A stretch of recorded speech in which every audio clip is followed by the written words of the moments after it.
Okay, well, welcome everyone. Om Guru. Good evening and good morning to you, Jayaji. Thank you for being here with us again. And you cannot hear? Can you hear? I can't hear you. Oh, you cannot hear me. Can you hear me? Test. I don't have audio. If you can hear this, I can't hear you. We can hear you. Can other people in Zoom? Yeah, people can hear us. So can you type? It must be something on Jayaji's settings. Okay, I think I can hear you now. Okay, Okay. thank you. Well, I just said good morning, Jayaji. Thank you for being with us. Always a pleasure to have you. And we always introduce Jayaji as being one of the founding members of Ananda, but we also should say he is a founding member of Ananda Pune as well. He actually started the whole Pune Sangha, so to say. And some traditions like the Thursday Satsang were actually started by Jayaji many years ago, and the tradition goes on strong. So thank you, Jayaji, for being here with us, and always we look forward to your wisdom and joy in all this sharing. So would you like to start with the prayer, or we'll do a chant first? No, let's start with the prayer. I'll start with the prayer, and then you do the chant, and then I'll take us into meditation and then we'll do our readings and so forth. Okay? Sounds good. Oh no. Then before, yeah. Just you do the chant. I'll do the prayer. You do the chant. Okay. Yes, please go ahead. Okay.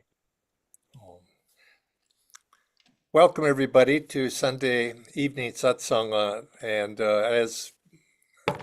as introduced, I'm Nayaswami Jaya, and it's my pleasure to be here with you today. Let's begin with a prayer.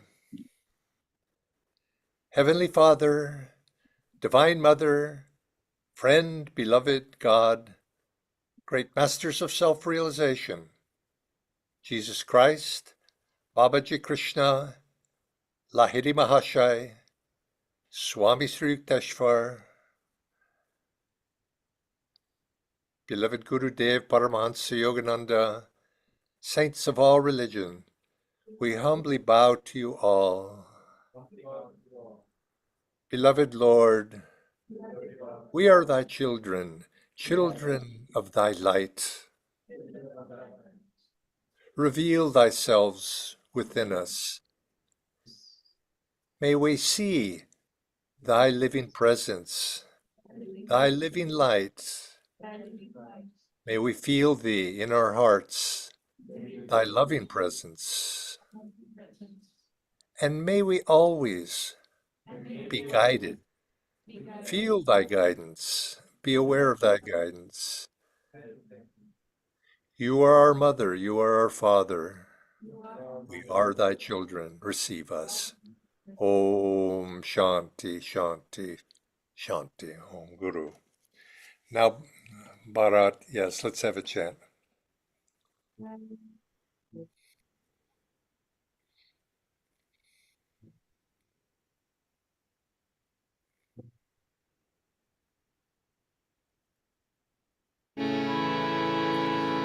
Come out of the darkness, Mother, bathe me in thy light, bathe me in thy light.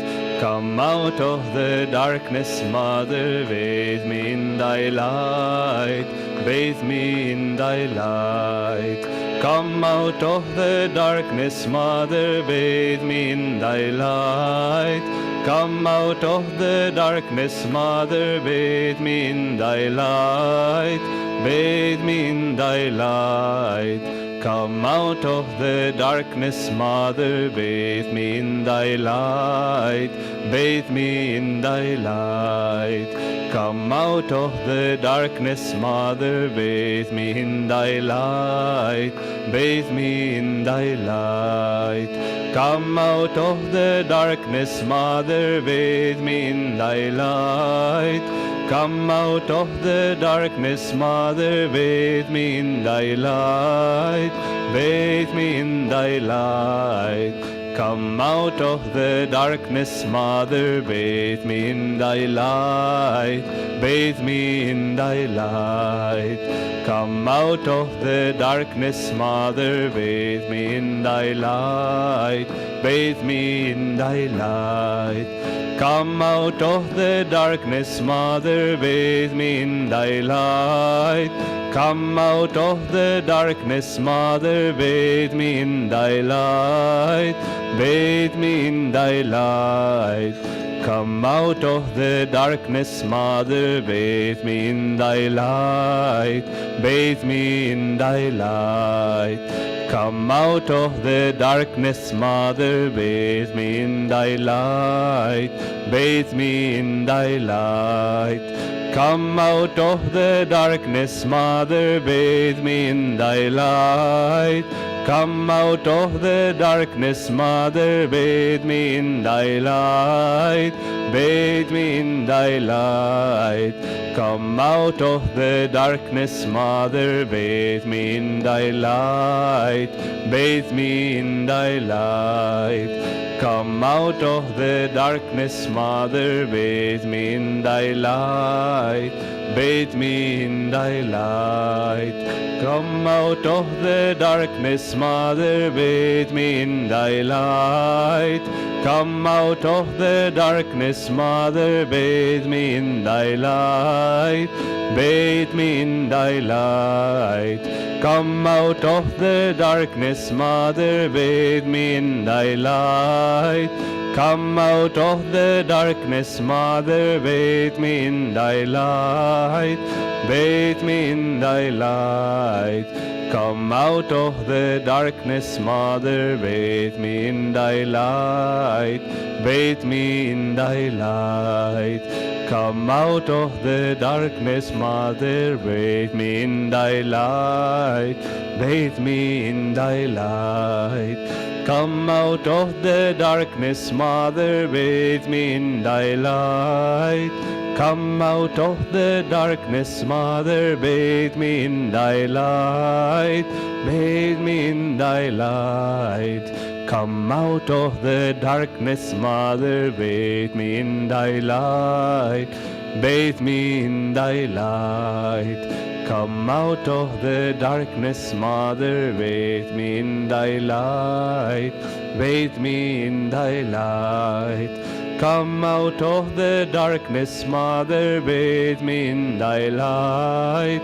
Come out of the darkness, Mother, bathe me in thy light, bathe me in thy light. Come out of the darkness, Mother, bathe me in thy light. Come out of the darkness, Mother, bathe me in thy light, bathe me in thy light. Come out of the darkness, Mother, bathe me in thy light. Come out of the darkness, Mother, bathe me in thy light, bathe me in thy light, bathe me in thy light, bathe me in thy light.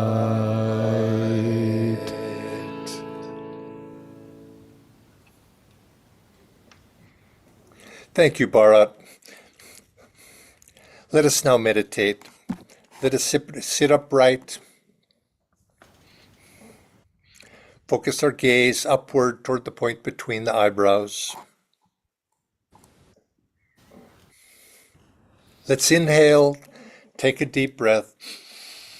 Tense the body. Expel the breath. Once more, inhale. Tense and expel the breath. And finally, take a deep breath, but without tension. Inhale. Hold it momentarily. Focus your gaze upward toward the point between the eyebrows and gaze there. Imagine a light shining in the darkness at that point. Gaze there. Let that light draw your attention upward and inward. We're children of that light. God's light shines within and without. reminding us of our divine connection.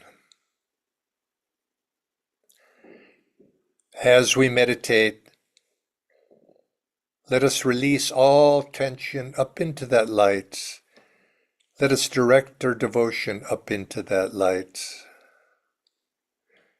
Come into us, divine light. Drive away all darkness.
While we continue to meditate, let me read this week's reading, an affirmation, and we'll do our affirmation together. This week, the topic is self-control. Let's take these words into our meditation. If a lake is made to feed into too many streams, it will soon become drained. Similarly, if a person's heart's energy are fed into countless streamlets of desires, he becomes drained eventually of even the power to feel. Sated with pleasure, he grows dry, blasé, and indifferent even to the greatest wonders. The sensualist imagines that by giving up his pleasures, he would renounce happiness. But in fact, the more one restrains his senses and learns to live in the peace of the inner self, the more he finds himself glowing with happiness, good health, and a radiant sense of freedom and well-being. Let us affirm together, first loudly, then a little bit more softly, then inwardly and silently, whispering and then silently.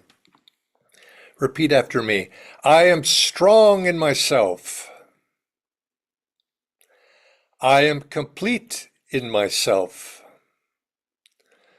The joy and perfection of the universe await discovery within my inner being. Again, I am strong in myself. I am complete in myself. The joy and perfection of the universe await discovery within my inner being. Now, very quietly, I am strong in myself. I am complete in myself.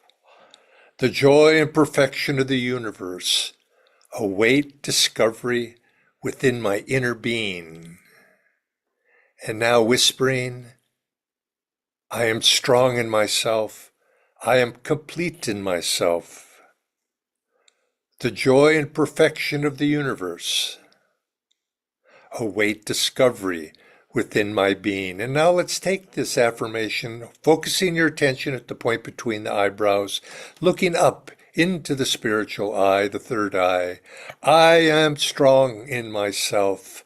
I am complete in myself. The joy and perfection of the universe await discovery within my inner being. And the prayer for this week, I crave nothing that the world can give me, Lord. O infinite perfection, make me one with Thee. Om Shanti. Let us now have our reading for this week.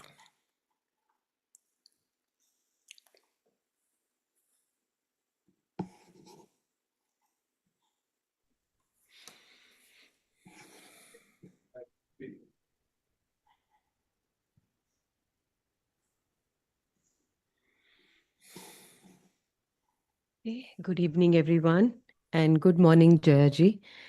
The reading for today is on the topic, We Are Children of the Light, from the Rays of the One Light by Swami Kriyananda. Truth is one and eternal. Realize oneness with it in your deathless self within. The following commentary is based on the teachings of Paramahansa Yogananda. It is common for people to perceive themselves according to their present realities. A person in ill health says, I am ill. Few say, I am well. It is my body that is suffering. People in a low income bracket say, I am poor. Only the unusual person will say, though outwardly I live in poverty, inwardly I am wealthy. Thus, when it comes to moral and spiritual development, people commonly identify themselves with their weaknesses and their mistakes. They considered they consider it almost a sign of humility to say, I am a sinner. Though, in effect, what this means is that they identify themselves with their sinfulness, not with the soul's power to transcend all limitations in God. The great masters, including Jesus Christ, have always emphasized the divine potential of mankind. To encourage us, they address us as children of light, not of darkness. The Bible, in the Gospel of St. John, chapter 3, makes the point that our true home is not the mud of this earth, but the light of heaven. No man has ascended up to heaven, it tells us, but him that came down from heaven. This passage continues, even so, the Son of Man who is in heaven, emphasizing that Jesus, though he lived on earth, he is perceived by the eye of wisdom as conscious, even in human form, of his true reality in heavenly spheres. The way to know God is to live in godly consciousness and not to bewail our imperfection and our distance from God. Jesus said, Blessed are the pure in heart, for they shall see God. And Bhagavad Gita states, Seekers of union with the Lord find him dwelling in their own hearts. But those who, lacking in wisdom, seek him with impure motives, cannot perceive him, however much they struggle to do so. If you want to know God, Paramahansa Yogananda said, live in the thought that you have him already. Thus, through Holy Scripture, God has spoken to mankind. Om.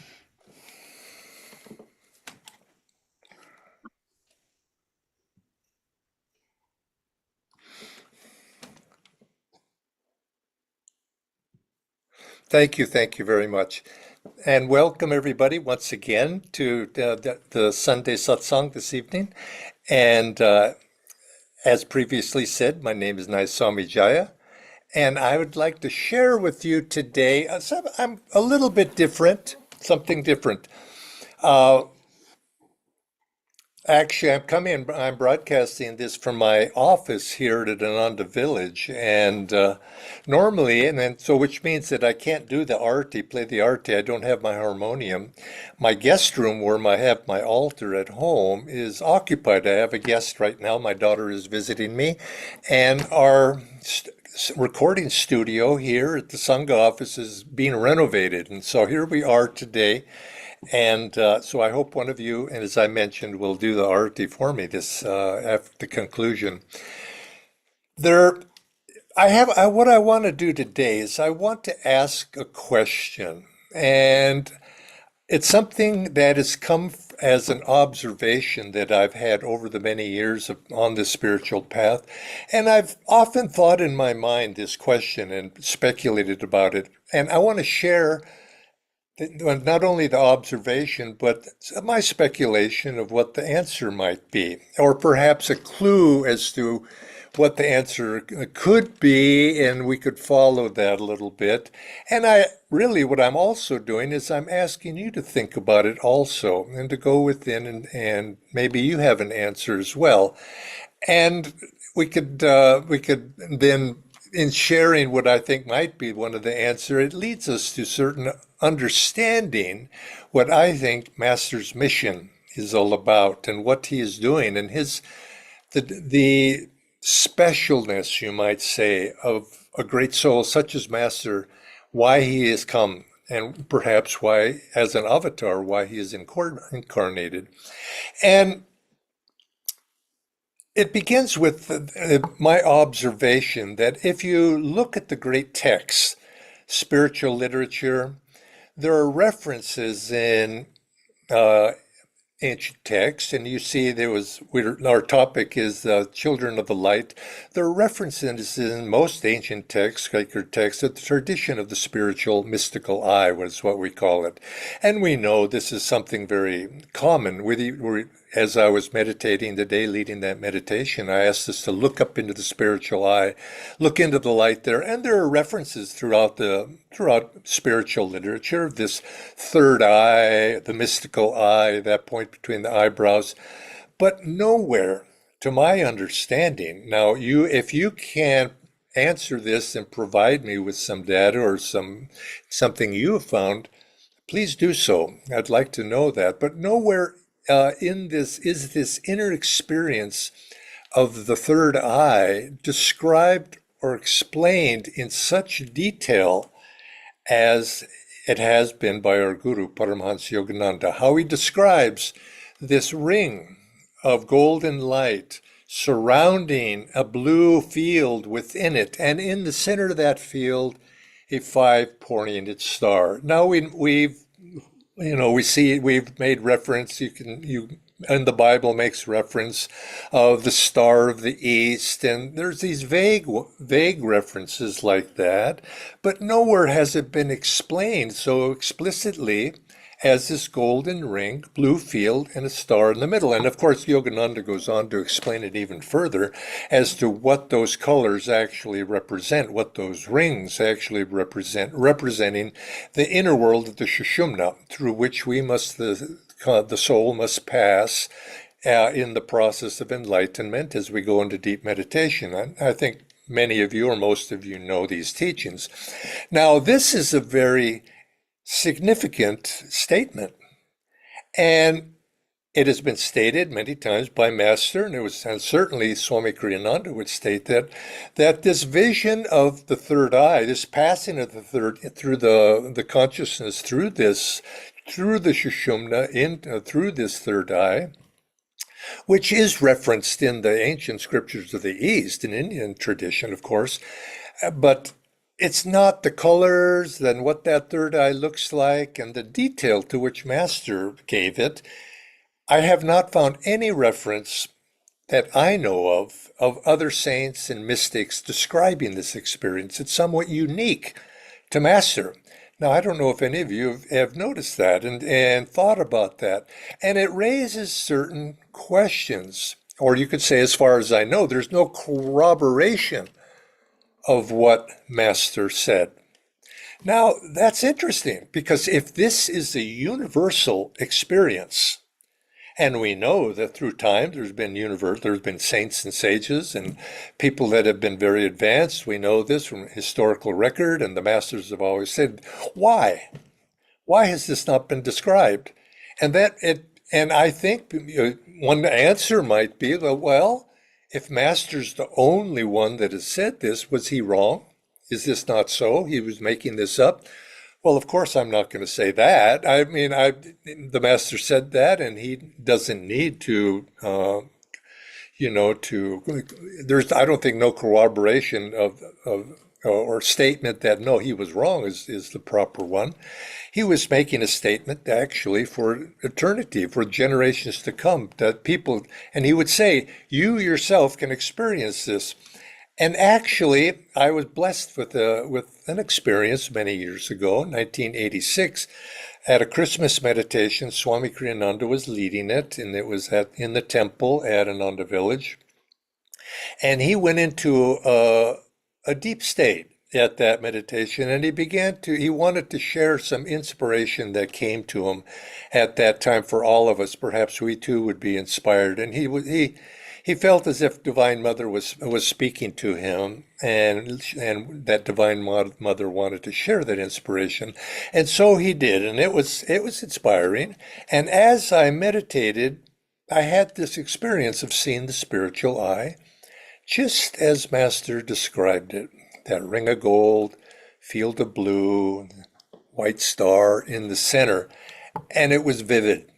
It was no doubt. It was absorbing. And that experience of and pulled me into that light of seeing that light. Now, in retrospect, I could say, well, I wish it would have pulled me into the light of that inner star is what we're trying to, is our spiritual goal is, but it didn't do that. But it did appear to me very, very vividly, and it stayed with me for about 15 minutes, which is quite a long time in meditation. And so this had a tremendous effect upon me. One is, you can imagine, I was deeply inspired, and over the days that followed, I kept referencing back to that. But in the long term, it had a deep impact upon me. Because if you remember back to that story that Dr. Lewis speaks about, his first meeting with Paramahansa Yogananda when Master revealed to him the light of the cosmic consciousness. I think he saw more than just the spiritual light. He saw this great light and went into that light because it was a somewhat of a samadhi experience for him. But he became his lifelong disciple after that experience. And so it was with me. Now I had Master I felt was my guru before that time, but it convinced me because I was at the beginning of when I was being asked to become a public speaker and to share these teachings out with other people. And being a shy person is my nature, somewhat, or introspective or introverted type of person, not one to be outwardly expressive. I was a bit reticent, and that experience convinced me of Master's teachings. I knew Master's teachings. I was following Master's teachings. I believed in Master's teachings. I was devoted. But until you have an experience directly, you can't speak from what you know to be true. And so that had a deep experience in me, but it raised the thought in me, why is this not explained? If this has been seen by millions over historical time, why is it not explained? Why is Master now the one who is explaining this at this time? And I began to think about that, and over the years, I've come up with, and nobody seems to have been able to answer me that question. But I began speculating myself, and I have a thought, this is a thought I want to share with you, why that might be. Now, bear with me. There is a phenomenon in society. I knew of this phenomena in other contexts, scientifically or in the field of psychology, in the field of sociology. This phenomena in society where that society moves from unawareness of phenomena in this world to awareness of something. This movement from unawareness to awareness of having when a concept is explained and is to them in language, it's often described. Let me see. Now, let me start over here. There is a phenomena in society that moves from unawareness to awareness of a concept once it is explained and described. And until that time, until it is actually explained and described, many people are totally unaware of it. It's a shift from, you could say, the unseen patterns of conscious recognition. And this in other words, something is there, but people do not see it. People do not recognize it. Even though it happens right before their eyes, they won't see it until it is explained. And once it is explained, then it's recognized. And people say, oh, it was there all the time. I knew this phenomenon exists. And in thinking about this discussion of this we're having today, I Googled it and tried to find it. What is this called? And it turns out this phenomenon is known as the Bader-Meinhof phenomenon. And I have a definition here. And and I'll read the definition. This phenomena has been explained as a phenomena as a function of language. Once someone explains a new idea, society suddenly sees that phenomenon everywhere because they now have a linguistic tool to identify it. For example, if a language has no word for a specific color or for a specific emotion, its speakers may be slower to distinguish it or to categorize it as a distinct experience. Now, this is an interesting phenomenon. It's been observed in many different situations and testing, and one of them it has to do with color. And this is an interesting observation. Also, in the ancient texts, East and West, except for in one culture that's known, there is no word for blue. The color, you look at the sky, what color is the sky? Well, we would say, on a clear day, we would say the sky is blue. And that seems like it's very obvious. But if you go back in history and look at ancient texts, there is no word for blue. And the classic example of this is in the Odyssey, Homer's Odyssey. Homer describes the wine, that the sea is not blue, it's the wine-colored ocean. There's no word for blue. Only in Egypt was there a word for blue. And this is not just in Western culture, this is Eastern culture too. You go into the ancient texts, the Vedas, anywhere, there's no word for blue. And it's as if they didn't recognize blue. Now, does that mean they didn't physically see something as blue? Yes, they probably did see it, but they didn't categorize it for blue. So the question comes up, did the color blue exist if there was no language for it? Now, technically, yes, the body was probably able to see blue, but the mind could not recognize it as a distinct color. Now, I'll give you an example if this seems a bit strange. There's a tribe in Africa, Namibia. Yeah, it's a Namibian tribe. And it has no color. It doesn't recognize the color blue still. And so consequently, what they've done, and there's lots of documentation about that, they would show a ring of boxes colored blue, or no, colored green. They could see green, and they could see actually many shades of green that we cannot see. They could see green, and they would color one of these green boxes, they would color it blue.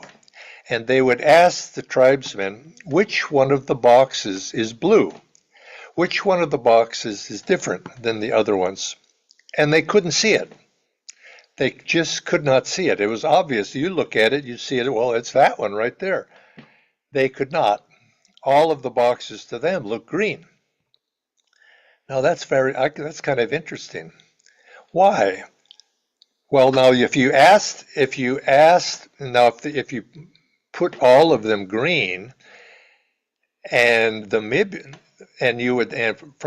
Namibian perspective, if one of them was one of the shades of green that the Namibian could see,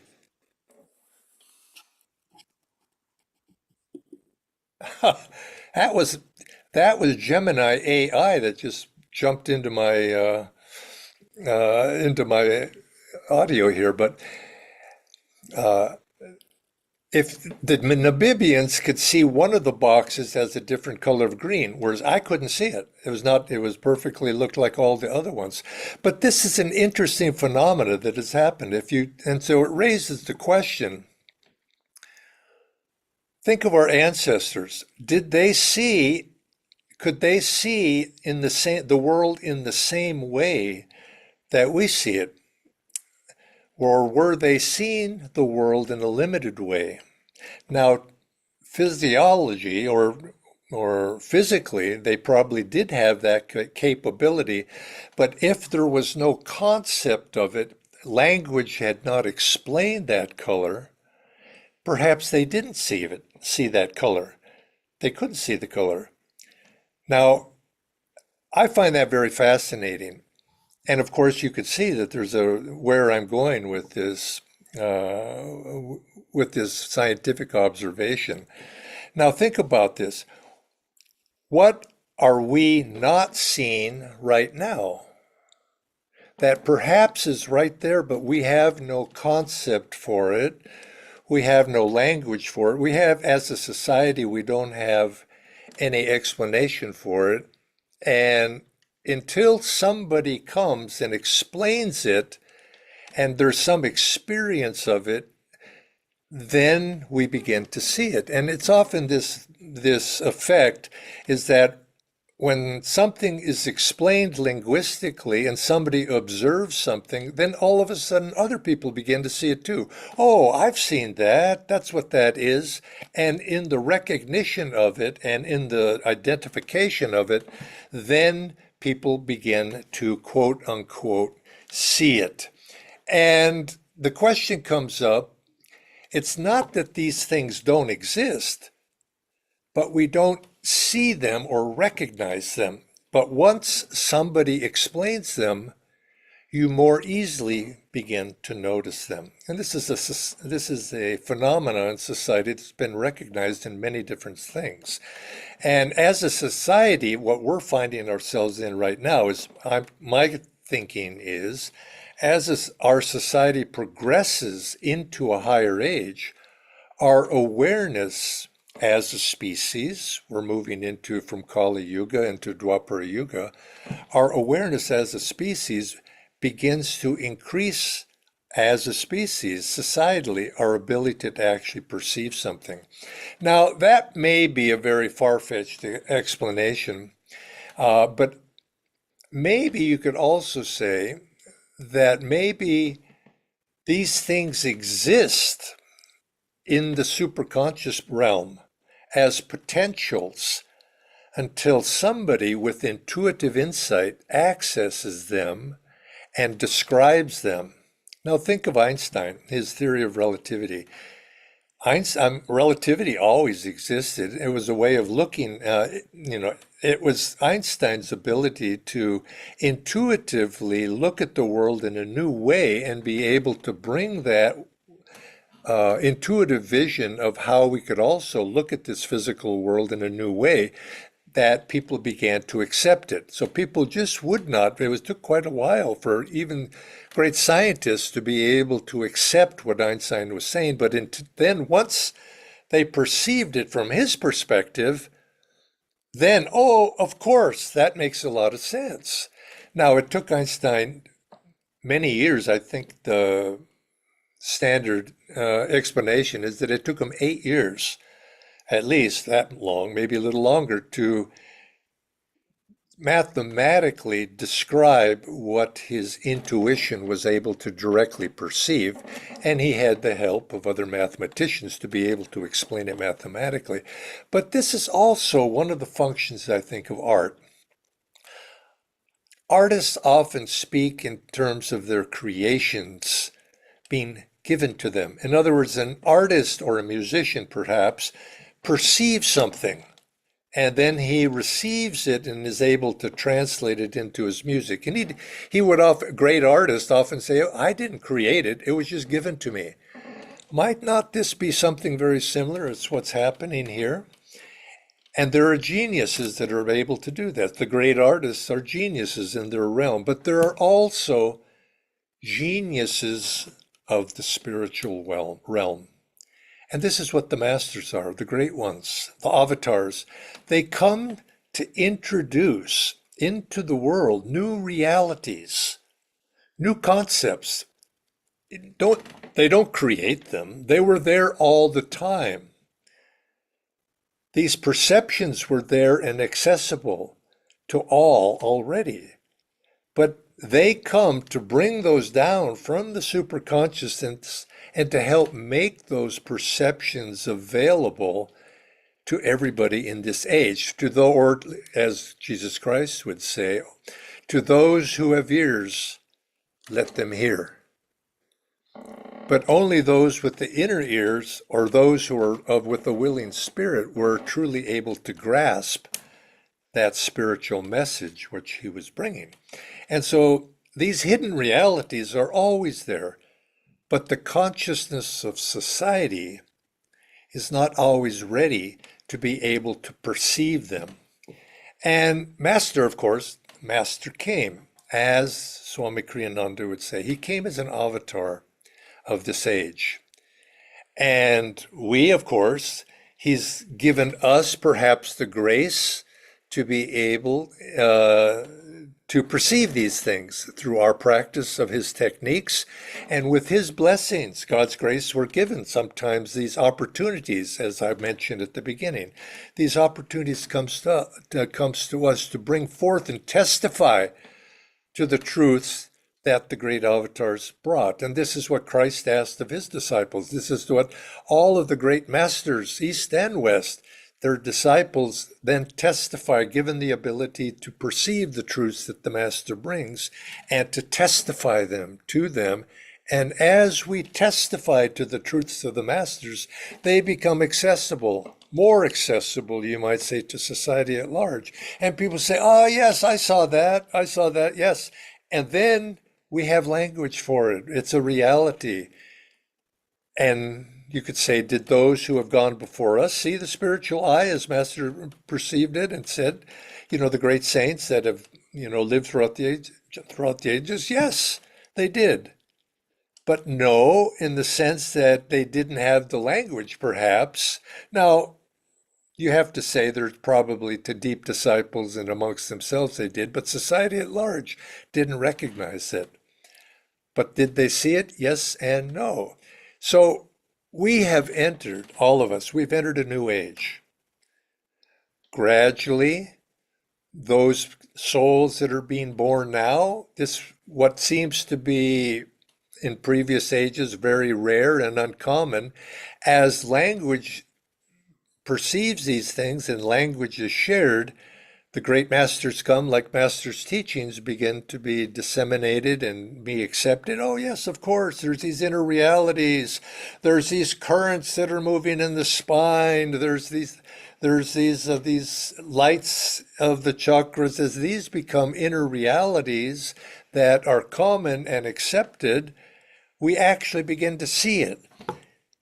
Just like those tribesmen in India, if they finally they're exposed, young new ones are being born, they're exposed to the language that the sky is blue. It's not green, it's blue. This becomes common. And so I think you'll see this. And it's in a sense, when we read the Holy Science of Swami Shri Yukteswar, he said that mankind, in this age that we have entered, will become aware of inner energies as we progress through our practice of the techniques that are given for this age. These will become common realities, but it's not that they don't exist already. They do exist. And for those who practice, those become a reality. And you could say the grace of our teachings allows us to be able to perceive those realities. And I think it's our job as disciples to experience these, to try to experience these, and to share this vision, to share these experiences or the teachings of these experiences, at least that, until ultimately they too, a language is developed. And this, of course, there's movements of current in the spine. Of course, there's going to be, as Yukteswar said, in this age, we'll begin to associate. Yes, when we're happy, life forces rising in the spine, and this is what we need to do: rise that energy up in the spine. And this is the normal. This is normal, and you'll come to experience that. And we begin to associate these with movements of our states of being, with these energies moving in the spine. And so we need not wait. Yes, Sri Yukteswar said this is the future for mankind generally in this age to come, but we need not wait. I think this gives us an instruction or points us toward attuning to the Guru's consciousness now, opens us to that ability to actually being able to receive the teachings. You know, the masters come with the teachings. How do we experience those teachings? They are just intellectually, we come to understand them, but it's through attunement to the Guru's vibration that ultimately allows us to actually understand and experience and to actually see blue instead of green. We attune to the Guru sees blue, and maybe we don't. But when we attune to the Guru, we're given that ability to see through the eyes of the Guru that which is already before us, but we just can't see it. You know those optical puzzles where if you look at it one way, you can see a face, and if you look at it in another way, you see a different face. But when you fixate on the first face, it's very hard to have your mind change and be able to see the other face. Sometimes you just have to wipe your mind clean, and then you come back and you can see the other. Well, the same thing. These realities of the spiritual life, the realities of the inner world, they're right before us if we could only see it. And I can imagine the masters saying to us, can't you see it? It's right there.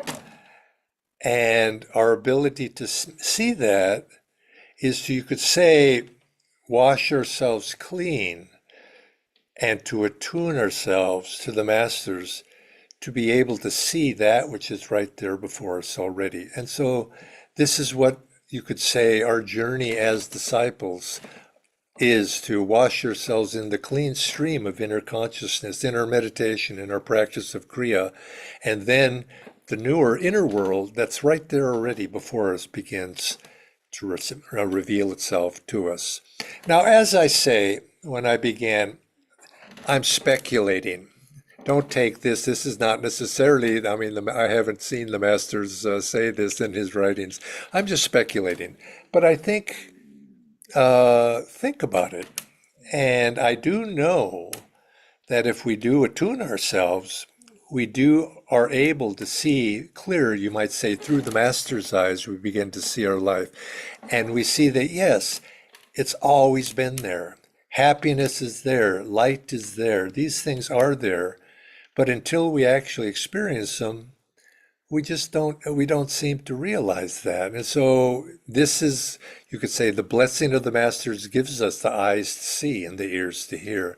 And so the deeper we go into the teachings, this ability will then come to us, and then we can begin to share this with others. So each of us needs to take these for ourselves and see if it's not true. And I do say, if you can find in the ancient teachings, when I started, I could not find it, deep description to this level.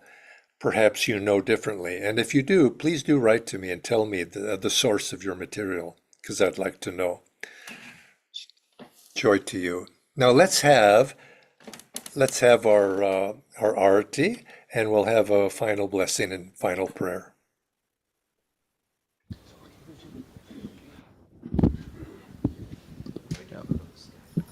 So we'll do the arti, and then you can come in front of the camera and Jayaji will bless you. And if you are already online, he'll still bless you.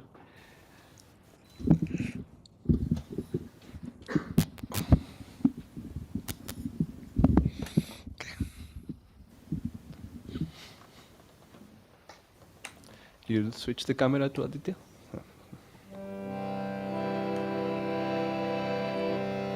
I awake in thy light, I awake in thy light, I am joyful, I am free, I awake in thy light, I awake in thy light, I awake in thy light. I am joyful, I am free, I awake in thy light, I awake in thy light, I awake in thy light. I am joyful, I am free, I awake in thy light, I awake in thy light, I awake in thy light. I am joyful, I am free, I awake in thy light. I am joyful, I am free, I awake in thy light.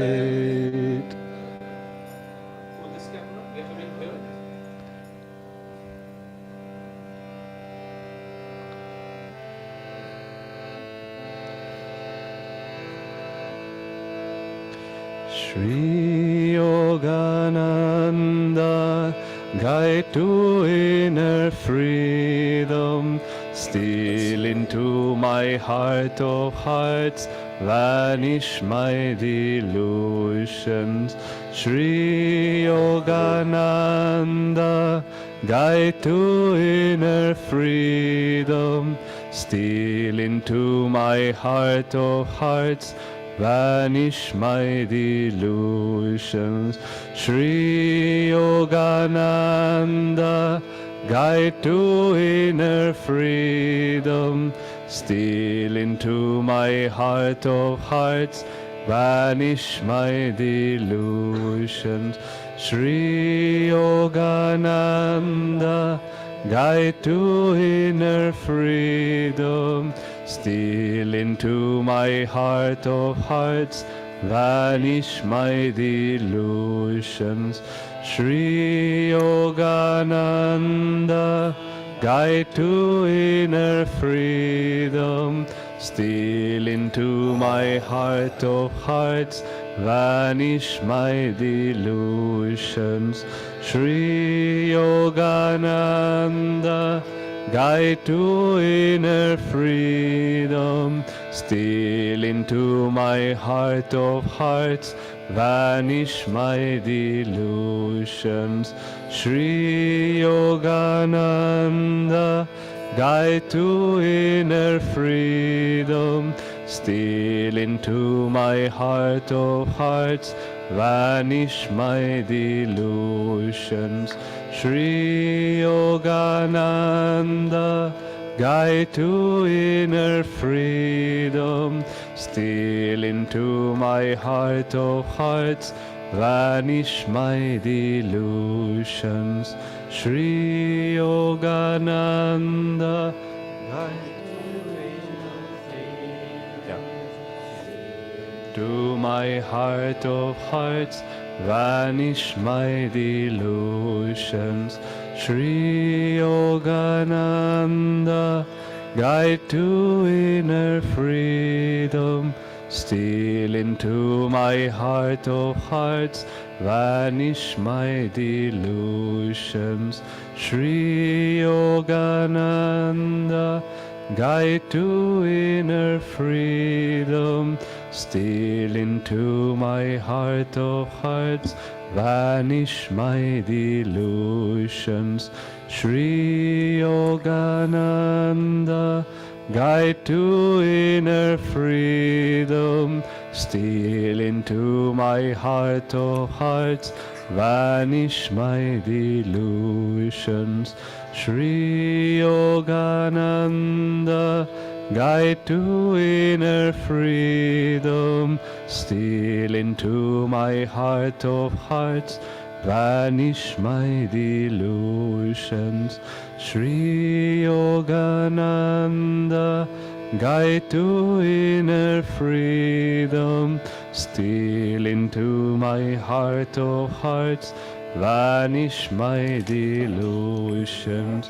Shri Yogananda, guide to inner freedom, steal into my heart of hearts, vanish my delusions. Shri Yogananda, guide to inner freedom, Steal into my heart, O heart, vanish my delusions. Please, everyone who is online as well, do put your camera on and receive the blessing from Jayaji, from the Masters. God bless all of you. God bless. God bless all of you. It's so wonderful to see you all. Let's now conclude with the prayer. No, before we do that, let's send this blessing out. Let's send Om out to all souls everywhere, feeling the Guru's blessings, the ray of his light, shining upon all souls. Let's rub our hands together, send that message out. Om. Om. Om. Om.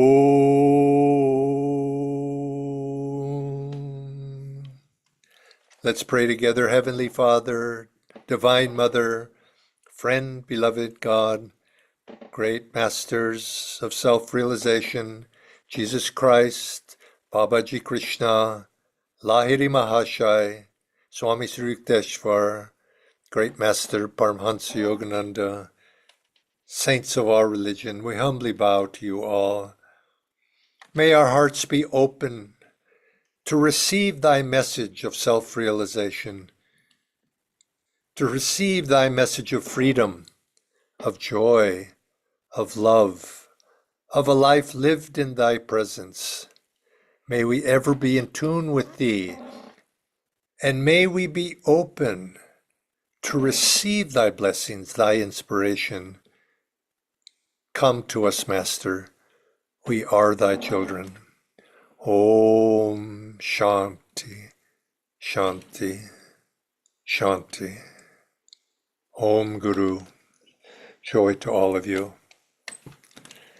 And Aditya, Amit, Yes. Bharat, Thank Blessy, you. or First of all, thank you so much, Jayaji, for this wonderful satsang, always giving us fresh perspectives and inspiration also to live the teachings and prove the teachings, just prove what our master has shared with us so that it becomes even more people's experience as well. Before we conclude, we thought we will send you 3 ohms as well. We are always grateful for you coming here and looking forward always to your satsang and blessings. So we'll just see Jayaji and Sadhana Devi in the light as well and hold them in the light of the masters, giving them joy, freedom, healing, everything that they need. Om.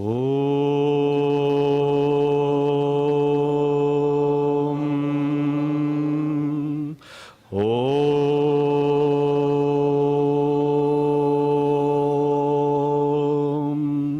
Om.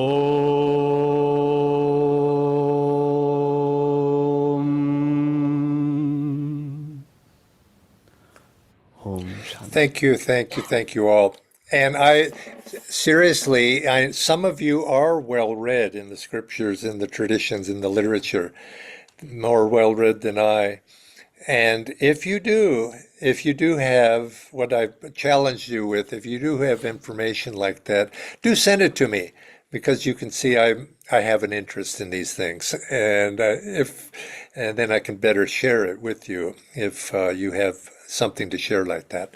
So until next time, next month, I wish you well, and God bless all of you. Master be with you. Thank Om, you. Om. Om. Bye. And thank you everyone for joining us here. Are there any announcements apart from Prasad?